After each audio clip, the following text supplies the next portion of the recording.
Namaskara, Vanakkam, good afternoon, a big welcome to SoSouth here on India Today. I'm Nagarjun Dwarkanath. Joining me are my team of colleagues who will bring you all the southern news over the next 30 to 40 minutes that dominates in the southern part of India. Pramod Madhav from Chennai, Abdul Bashir from Hyderabad and Shivi Mol from Trivandrum in Kerala. Let's go to them and see what's the headline from each state. Pramod, to you first. What's the headline and the story that is dominating the state of Tamil Nadu? Well, considering that we have elections in a couple of months, we have quite a lot of dominating stories from the state of Tamil Nadu, Nagarjuna, starting with the Chief Minister addressing the drug issue, communal violence, and also a Neta, Anbumani Ramadas, questioning about the state's debt. We have a lot for the day. Shibimol, what's the headline from Kerala? Naga, the Karnataka versus Kerala row seems to escalate with Chief Minister Pinarayi Vijayan now responding to Karnataka Deputy Minister D.K. Shivkumar's statement that Chief Minister should not be interfering in the state matters of Karnataka government. In other news, the SIT investigation, the Sabarimala gold theft seems to escalate with the new findings of the SIT revealing that there were gold looted from more idols at the Sabarimala temple. And Abdul Bashir from Hyderabad, what's the top story from state of Telangana?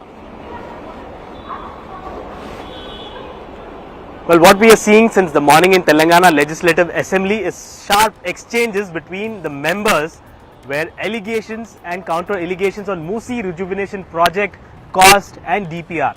So all these details and the controversy ahead.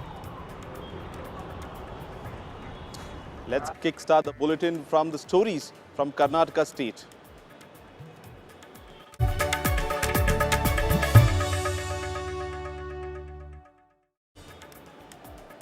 And the first story is that the Congress MP Rahul Gandhi had been allegedly fact-checked by his own party in Karnataka over his Vote-Chori claims. A statewide survey released by Siddaramaiah-led government revealed that a majority of citizens believe elections in India are free and fair, with the trust in EVMs is on the rise. A total of 5,100 respondents across Karnataka were surveyed in 102 assembly constituencies covering 34 districts in Karnataka, representing rural, urban, reserved constituencies, and across the state, 4 divisions, that is Bengaluru, Belgaum, Kalburgi and the Mysore divisions as well. And as per this report, 91.31% of the respondents across divisions agreed that elections in India are conducted freely and fairly. This survey comes at a time when Karnataka government has proposed holding the future panchayat and urban local body polls in the state using the ballot paper, going back to the old times, citing alleged erosion of public confidence in electronic voting machines, that's the EVMs. The survey also dismisses Rahul Gandhi's allegation that the Election Commission of engineering mass deletion of opposition's voters and the supporters from the voter list before the 2023 election. And this is a big claim. Now BJP has latched on to saying that the government of Karnataka themselves have put out the data that there is no Vote-Chori, as there's no patterns that the EVM can be picked up at this point of time. Listening to the voices on the story. So there's a report that has been put in place and now it's gone viral that the EVMs have got a big endorsement for the people of Karnataka. And the BJP saying it's a report from the Karnataka government themselves, and the Vote-Chori campaign that the Congress did has fallen flat. See, as usual, BJP does not speak logically. They speak what is fed to them through their WhatsApp university channels. Firstly, the Election Commission of India sanctions these surveys every year. The State Election Commission, that is their chief electoral officer, gives it to the KEA, who hires a think tank or a surveying agency. They have hired, apparently the Election Commission of India has hired Gram as a surveyor. Gram is run by one Mr. Dr. Balasubramaniam, apparently, who is in charge of human resource capacity building in the Prime Minister's office. He has written a book about the Prime Minister. What do you expect? They will all dance to the tunes of what is said by the government, right? And more importantly, why is the BJP silent on the 22,000 page charge sheet that has been filed against their own MLA in Vote-Chori in Anand? A1 is a former BJP MLA. A2 is a former Jilla Panchayat member. Why is BJP silent on that? Right. Sir, but also they're saying that this report has the Government of Karnataka logo and it's an official document of Government of Karnataka. See, when the State Election Commission or the Chief Electoral Officer of Karnataka has it done, obviously the emblem will be there, no? Right, right. But who's got it done? And why have they got it done? If the Chief Electoral Officer will be able to clarify, although he's a Karnataka state cadre officer, yes, but when he is working as a Chief Electoral Officer, he comes under the directions of the Chief Election Commissioner. He's not working for the state government, he's working for the Election Commission of India. Right, sir. And Election Commission of the India, since when did they start working under the state government? Right, right. The figment of imagination of Rahul Gandhi that every time they lose elections, they blame the voters, they blame EVMs, they blame Election Commission, but there is only one person to blame whenever Congress loses elections, that is Rahul Gandhi. Earlier, the Congress realizes that that's better. And now, the faith of the people is also restored because people now know that the claims made by Rahul Gandhi are baseless. Therefore, they have to now probably pick out another new issue to stay relevant in the media. America के president Trump ने कितनी बार कहा कि EVM hack किया जा सकता है, Elon Musk ने कहा, तुलसी गबार्ड ने भी कहा, और जर्मनी में भी पहले था ईवीएम। तो जो एडवांस कंट्रीज हैं, जो समझते हैं चीज़ों को, इमोशन, जाति, धर्म के आधार पर वोट नहीं वोट करते या वोट नहीं बेचते, उन देशों ने भी ईवीएम का तिरस्कार कर दिया है। तो ईवीएम का यहाँ से क्यों नहीं तिरस्कार होना चाहिए? टेक्नोलॉजिकल डेवलपमेंट होते रह गए तो हैकिंग शुरू हो गई। तो टेक्नोलॉजी अडाप्ट की जाती है अच्छे के लिए, जब उसमें खामी होती है तो उसको त्याग भी दिया जाता है टेक्नोलॉजी को।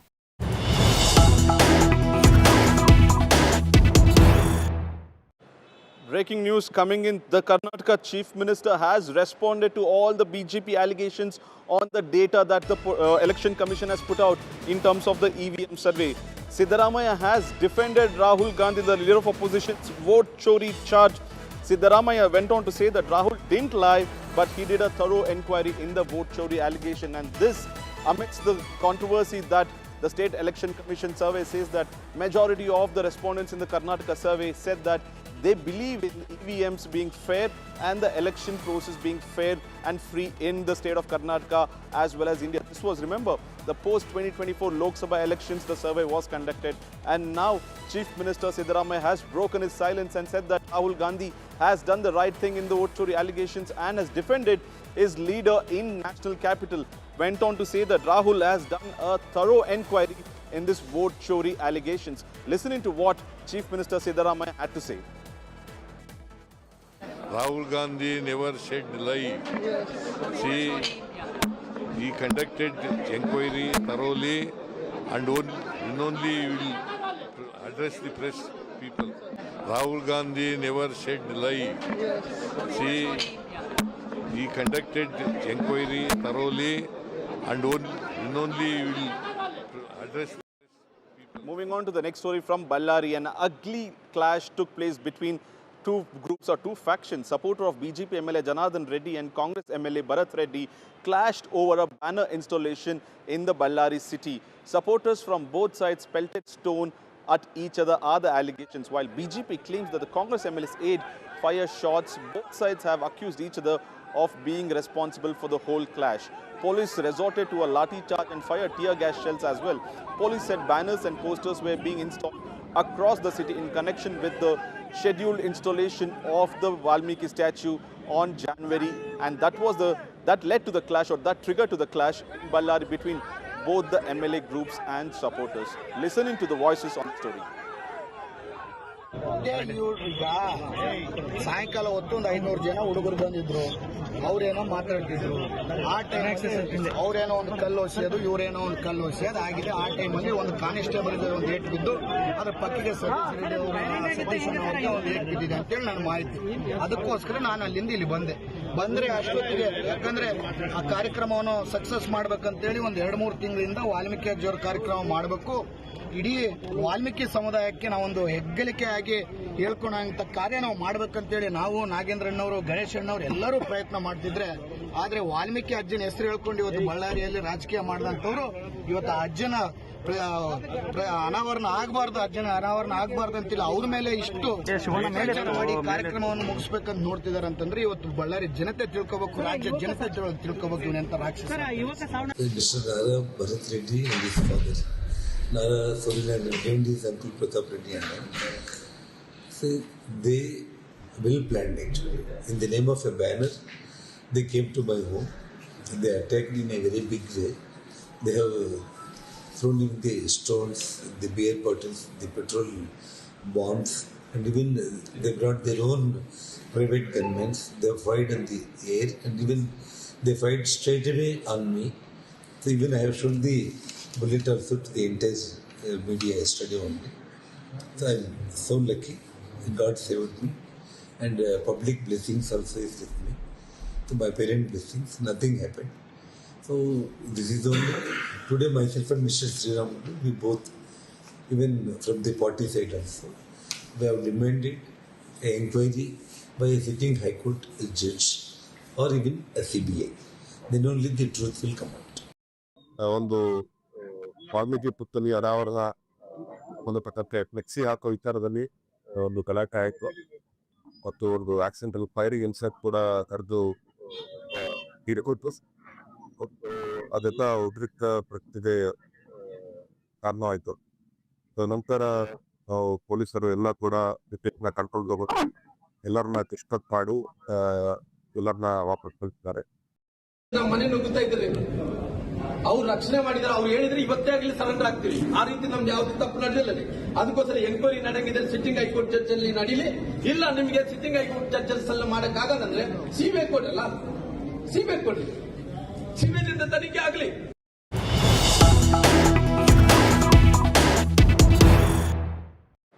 Breaking news coming in on the same story. Leader of opposition in Karnataka has accused the Congress government of having Gunda Raj. And he said never this has happened in Karnataka. Is this the New Year gift from the Congress party? And said that it's shame on the Congress that the bullets were fired and they targeted to kill BJP MLA Janardhan Reddy. And luckily Janardhan Reddy escaped is what leader of opposition R. Ashok has said that New Year gift from the Congress Karnataka government is that bullets to the BJP MLA is what R. Ashok said. Remember that one person also has declared dead in this whole clash in Ballari between the two groups that happened between BJP MLA Janardhan Reddy and Congress MLA Bharat Reddy. Now the leader of opposition here in Bengaluru has accused or they made a serious allegation that the bullets that were fired that were targeted to kill or assassinate BJP MLA Janardhan Reddy. That's to ensure the Congress would take power in Ballari district.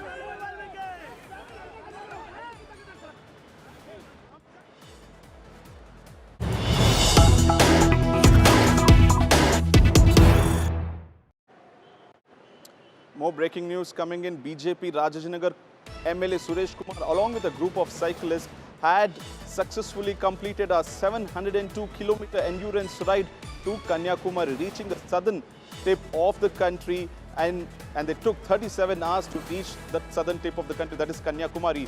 The MLA started cycling from Bengaluru and reached Kanyakumari over 37 hours. And remember, it's a 700-kilometer long journey, and the MLA cycled himself. He's been cycling for over 30 or 40 years, is what he has claimed. After that, the Prime Minister himself personally called the BJP MLA to congratulate him on this new feat that he's achieved, being a senior citizen and cycling 700-odd kilometers to ensure the fitness message is spread across the country and across the state. Listening to what Suresh Kumar had to say.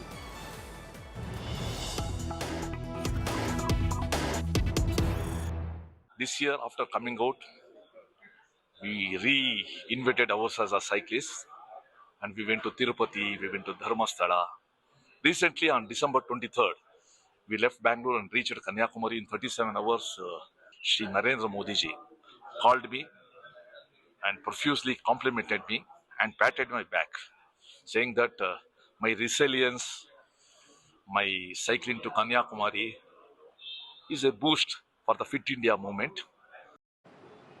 Moving on to the next story is between state of Karnataka and the Kerala. The row between Karnataka and Kerala governments over demolition in Bengaluru continues to escalate after the Karnataka government asked Kerala Chief Minister Pinarayi Vijayan to focus on the issue in his own state. Vijayan now has defended his criticism over the Karnataka demolition drive as well. Vijayan has doubled down on his attack, saying that when it comes to the incidents like bulldozer justice where people were left homeless, responses beyond state border limits are warranted. Vijayan's statement comes just a day after he shared a public stage with Karnataka Chief Minister Siddaramaiah in Thiruvananthapuram in a private event. Visuals from Shivagiri Mutt shows the Chief Ministers, both of them sharing the same stage, but the Kerala Chief Minister went on to say that even though they met, they did not discuss the whole Karnataka or the Kogilu Cross bulldozer issue that the CM and the Kerala politicians had tweeted on. Listening to what Pinarayi Vijayan had to say. ഈ അതിർത്തി നോക്കി പ്രതികരിക്കുക എന്നുള്ളതല്ല സാധാരണ രീതി. സ്വാഭാവികമായിട്ട് പ്രതികരിക്കും. ആ പ്രതികരണമാണ് എൻ്റെ ഭാഗത്തുനിന്നുണ്ടായത്. നിസ്സഹായരായ ഒരു കൂട്ടം ആളുകളെ ബുൾഡോസർ ഉപയോഗിച്ച് തെരുവാധാരമാക്കുന്ന നില വന്നപ്പോൾ അതിനെതിരെയുള്ള പ്രതികരണമാണ് വന്നത്. Shibi Mole is joining me live on this as well. Shibi, what's the take on Kerala government?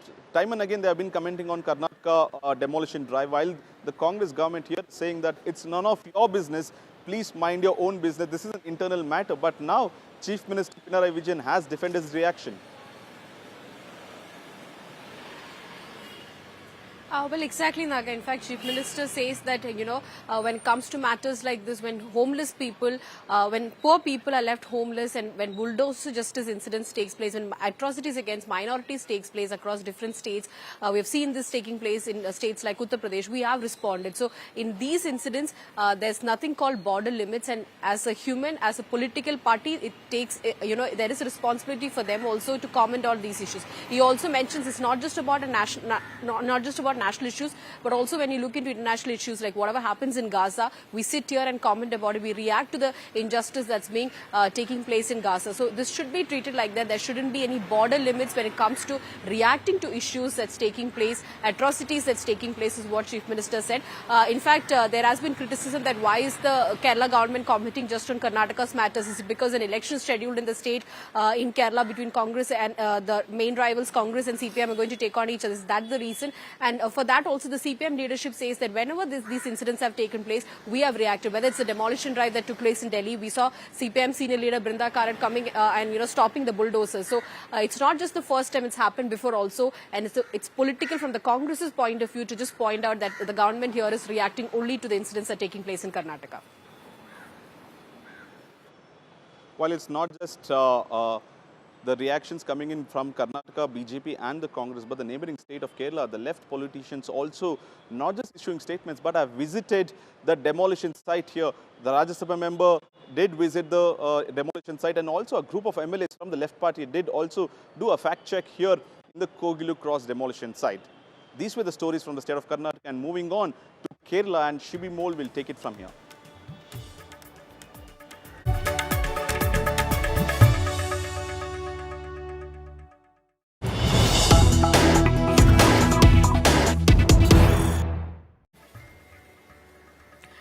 Thank you, Nagarjun. Well, in Kerala, the Sabarimala gold scam seems to escalate as the SIT in its new findings have found that the gold scam is not just restricted to the Dwarapalaga idols and the door frame, but it extends beyond that. The SIT was submitting a custody application to get the custody of the prime accused Unnikrishnan Poti and the 8th and 9th accused in the case, and it's in that custody application the SIT has said that apart from Dwarapalaga idols and the door frames against which two cases were registered earlier, there are 7 more gold panels, copper-cladded gold-cladded copper plates that's been missing. In fact, the SIT details has also submitted the details regarding this gold that's missing. What they're saying is that many idols, including a Shiva idol, has also been looted, is what the SIT says, and for that they need to investigate more into it. They need to analyze scientifically how much of the gold is missing from these idols and these valuables at the Sabarimala temple. The SIT has said that similar modus operandi was practiced in the case of these 7 gold cladded copper plates also. These were taken to the Smart Creations in Chennai, and it was separated. The gold was separated from the copper plates using a chemical mixture, just like how it happened in the Dwarapalaga idols and the door frame case. The SIT said that it needs to investigate further and question the prime accused Unnikrishnan Poti to know more details regarding it. So shocking claims made by SIT here, shocking findings from the side of SIT as the case seems to only escalate. Chief Minister Pinarayi Vijayan has also responded to the latest development, saying that there's no interference from the Chief Minister's office regarding the investigation. It's a High Court monitored investigation that's taking place. Meanwhile, the BJP has said that a CBI inquiry, a central investigative agency, should probe this case. Listen to the reactions. ഇക്കാര്യത്തിൽ മുഖ്യമന്ത്രിയോ മുഖ്യമന്ത്രിയുടെ ഓഫീസോ ഒരു തരത്തിലുള്ള ഇടപെടലുകളും നടത്തുന്നില്ല എന്നത് നേരത്തെ തന്നെ വ്യക്തമാക്കിയിട്ടുള്ള കാര്യമാണ്. കാരണം അത് ഹൈക്കോടതിയുടെ മേൽനോട്ടത്തിൽ നടക്കുകയാണ്. ആ നിലക്ക് നടക്കട്ടെ. ഇത് ഞങ്ങൾ തന്നെ വെച്ച നിർദ്ദേശവുമായിരുന്നു. മറ്റ് മറുപടി കൃത്യമായി മറുപടി പറയാൻ പറ്റാത്ത അവസ്ഥ വരുമ്പോൾ എന്നാൽ പിന്നെ ഇരിക്കട്ടെ ഒരു ആരോപണം, അത് മുഖ്യമന്ത്രിയുടെ ഓഫീസിനെതിരെ ആവട്ടെ എന്ന നിലയെടുത്താൽ അതുകൊണ്ട് തങ്ങൾ രക്ഷപ്പെടുമെന്നാണ് കരുതുന്നത്. Well, that's all we have from the Kerala segment. Over to my colleague Pramod Madhav with all the stories that's making headlines in the neighbouring state of Tamil Nadu.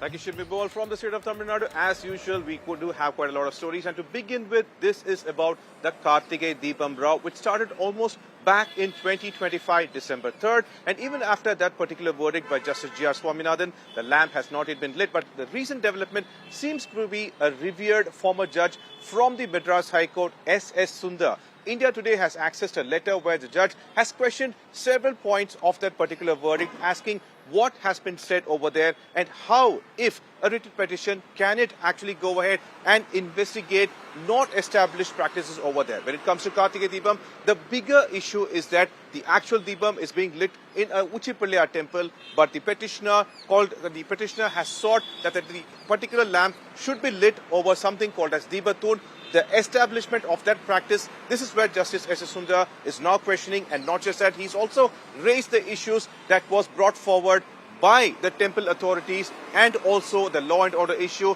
and how come this was not discussed over there. These are the questions that the Judge S.S. Sundar has brought forward.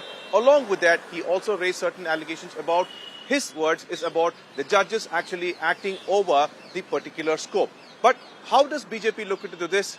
Here's a reaction. India Today has accessed one of the letters by former Justice of Madras High Court, S.S. Sundar, who is questioning the Tirupparamgundram verdict of G.R. Swaminathan. He also claims that certain judges are acting beyond their scope. How does BJP see this? There have been several retired judges of the honorable courts who all come out in support of Justice G.R. Swaminathan, because we are not in a state today to criticize the judiciary. The judiciary is up above all of that, and the judiciary is what is keeping the country sane, and it's having a balance between power and the people. Now, if you start to not go by the decisions of the court, and if the state starts to defy the decisions of the court, tomorrow we will be in anarchy state, and that is what the DMK is trying to push Tamil Nadu into. It's a very simple order, a very well studied order. It was not an order given in haste. It was an order studied in detail. After several years, an order was passed that the lamp should be lit on top of Tirupparamgundram. Till date, the state only says that it will be a law and order issue, but they're not saying why there will be a law and order issue. The Sandanakood festival is happening. There is no law and order issue. It is going on very peacefully. So why will there be a law and order issue when the lamp is lit on top of a tune which was meant for the Deepam to be lit? So I think it's ridiculous, and I think the DMK is just trying to create a communal tension in the state of Tamil Nadu for elections, and they're trying to fish in troubled waters. But as people of the state, we are not going to allow that, and we are going to be standing by the rights of the majority, and we will ensure that the lamp on top of Tirupparamgundram is lit very soon.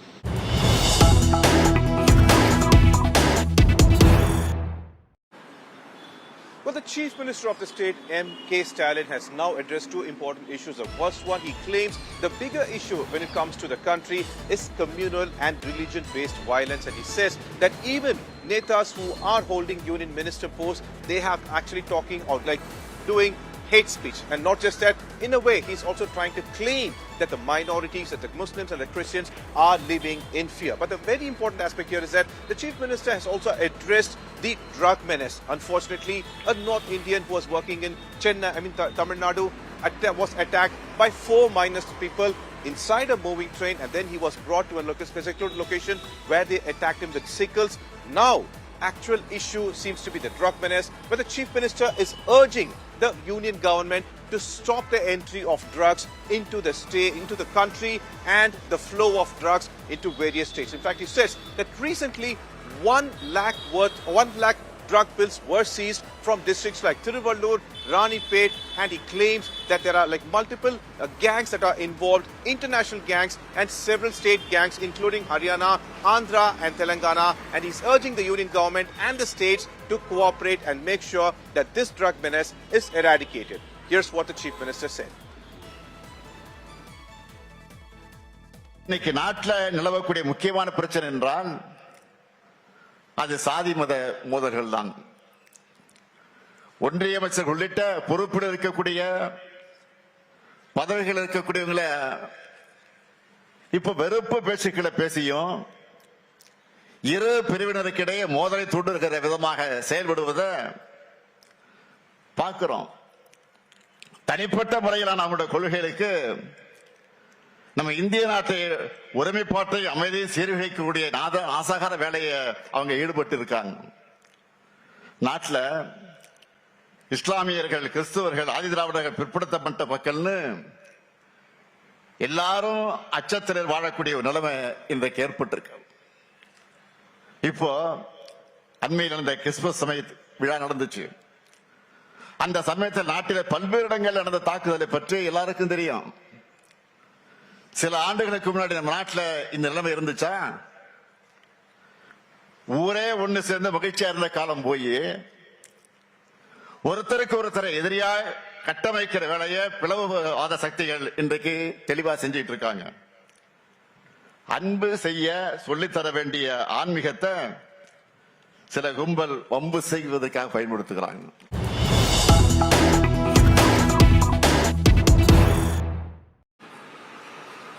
Patali Makkal Kachi leader Anbumani Ramadas has once again went ahead and spoke about the state's debt. In fact, the issue rose after the Deputy General Secretary of DMK, Kanimozhi, went ahead and she claimed that Tamil Nadu, which was in debt for the past 10 years during the AIDMK rule, has been revived and has been converted into a developed state. For this, Praveen Chakravarti, the Neta from Congress, went ahead and said that the debt of Tamil Nadu is increasing year after year and it is quite alarming, and he compared the actual economic status of Tamil Nadu with Uttar Pradesh, and for this the defense came from the Congress party, and that was Chidambaram. But right now what's happening is that Anbumani is asking a question about when the state has borrowed a loan of 3.86 lakhs, 1.66 lakh crores of that money has been shown as capital investment, capital funding, while what happened to 2 lakh crores? That's the question Anbumani Ramadas is putting forward, and he's demanding an answer from DMK. And for more stories from the state of Telangana, let's go to Abdul Bashir.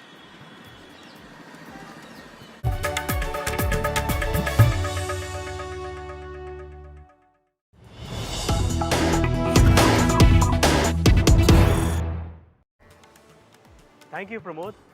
Well, the Moosi rejuvenation project has triggered a sharp exchange in the Telangana Legislative Assembly today, where the BRS MLA P. Harish Rao has questioned the government on the cost and the DPR of this particular project. The detailed project report timeline has been questioned, and the cost of this particular project has been in question by the BRS. The BRS MLA P. Harish Rao has questioned whether the government is going to spend 1 lakh or 1.5 lakh crore on this particular project, claiming that the government has no funds for the scholarship and the retired employees pending dues or the payments that have to be made.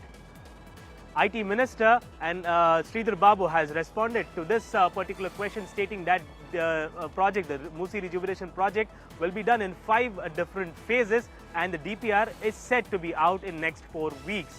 Well, contradictory to his statement, the Chief Minister has responded that the project will take another year for its detailed outcome, like detailed project report will be out in next 1 year is what the Chief Minister has said. Now here also the AIMIM MLA Akbaruddin Owaisi has questioned lapses, procedural lapses in the functioning of the assembly today, where different topics were being colluded in one is what he said, and asked the government to take a serious note of this and take serious steps in governance is also what the AIMIM MLA Akbaruddin Owaisi has suggested. Let's listen in to what they had to say. అధ్యక్ష సంవత్సరంన్నర నుంచి నిరంతరం పనిచేస్తే ఇప్పుడు ఒక కొలిక్కి వచ్చినాయి. ఇంకొక సంవత్సరం పడుతుంది మొత్తం డీటెయిల్ ప్రాజెక్టు రిపోర్ట్ తయారు కావడానికి. 5 సంవత్సరాల కోసం కన్సల్టెంట్ కంపెనీని పెట్టుకున్నాం అధ్యక్ష. 5 సంవత్సరాలు ప్రాజెక్టు డిజైన్లు ఇవ్వడమే కాకుండా, అంచనాలు వేయడమే కాకుండా, నిర్మాణంలో కూడా వాళ్ళ సహకారం ఉండాలని చెప్పి ఈరోజు అంతర్జాతీయ స్థాయి కంపెనీలను తీసుకొచ్చి మనం పెట్టుకున్నాం అధ్యక్ష. అసలు ఈ మూసీ ప్రాజెక్టు సుందరీకరణ మీద రాష్ట్ర ప్రభుత్వం ఎంత ఖర్చు పెట్టాలనుకుంటుంది? ఎందుకంటే ఒకవైపు పిల్లల స్కాలర్షిప్లు ఇవ్వమంటే డబ్బులు లేవు, కోసుక తింటారా అంటున్నారు, లేదా రిటైర్డ్ ఎంప్లాయీస్కు డబ్బులు ఇవ్వండి అంటే డబ్బులు లేవంటున్నారు. మూసీ సుందరీకరణ మీద 1,00,000 కోట్ల 1,50,000 కోట్ల ఎంత ఖర్చు పెడతామనుకుంటుంది ప్రభుత్వం? సూటిగా సమాధానం చెప్పండి. ఇప్పటి వరకు మూసీ సుందరీకరణలో ఎన్ని నివాసాలు కూల్చివేశారు? ఆ కూల్చివేసిన నివాసాలకు 2013 భూసేకరణ చట్టం కింద పాత ఇండ్లకు కంపెన్సేషన్ ఇచ్చారా? వేజ్ లాస్ ఇచ్చారా? లేదా సింపుల్ గా కేసీఆర్ గారు కట్టిన డబుల్ బెడ్రూమ్ ఇళ్లలో అసైన్మెంట్ చేసి పంపారా? 2013 భూసేకరణ చట్టం ప్రకారంగా 14.5 లక్షల రూపాయల డబ్బు ఇవ్వాలి వాళ్ళకు. పాత ఇంటికి R&Bతో ఎస్టిమేట్ చేసి డబ్బులు ఇవ్వాలి. అదేవిధంగా సెలబుల్ రైట్స్ తో కూడినటువంటి 200 గజాల స్థలంలో కట్టిన ఇల్లు ఇవ్వాలి. ఆ రకంగా ఇచ్చారా? ఇవ్వలేదా? ఇస్తే ఎప్పట్లోకి ఇస్తారు? ఎన్ని నివాసాలు కూల్చారు? ఇంకా మీరు ఐడెంటిఫై చేసి కూల్చవలసిన ప్రభుత్వ ప్రైవేటు ఇల్లు ఎంత భూమి ప్రభుత్వ ప్రైవేట్ సేకరిస్తున్నారు? సమాధానం చెప్పండి. We have divided zones. First zone 1, zone 2, zone 3, zone 4, zone 5. Zone 1 what I says 21 kilometers ka hai. All these days lots of exercise has been done. Now the DPR is on the process and DPR will be completed in next 4 weeks. And we are hopeful and we are taking very serious steps that the works will begin in February, March of 2026. And we have a plan, but at any cost the zone 1 should be completed by 2 years. Zone 1. Zone 1 is, phase 1 is 1 kilometer. अब बताया वो Anantagiri hills से 21 kilometers till Gandhi this thing. Is Miralam part of Moosi or Miralam is separate? As per my knowledge, sir, Miralam has nothing to do with Moosi, sir. I don't know how did the office of a secretary Saab accepted such a question. I hope they will take it serious and improve themselves and also this, sir. It is very sad, sir. Honorable Minister Saab had given a reply that consortium will study a plan, analysis, design, prepare and submit the following DPR in 18 months. Sir, through you I would like to ask specific questions because this is the question hour. When did this 18 months start? Well, on one side, the opposition demands transparency and accountability, and the other side, the government and the Chief Minister is confident about the Moosi rejuvenation project, his dream project for the state of Telangana. That is all we have from the state of Telangana. Over to you, Nagarjuna. With that, we come to the end of today's episode of SoSouth. Over the last 30 to 40 minutes, we have got you all the stories that dominated the southern part of India. And thanking Pramod Madhav, Abdul Bashir and Shibi Mol to get us all the latest updates. And we'll wrap up the show today and see you at 1 p.m. tomorrow on Monday. Monday at 1 p.m. once again. We'll see you again. And until then, keep watching India Today.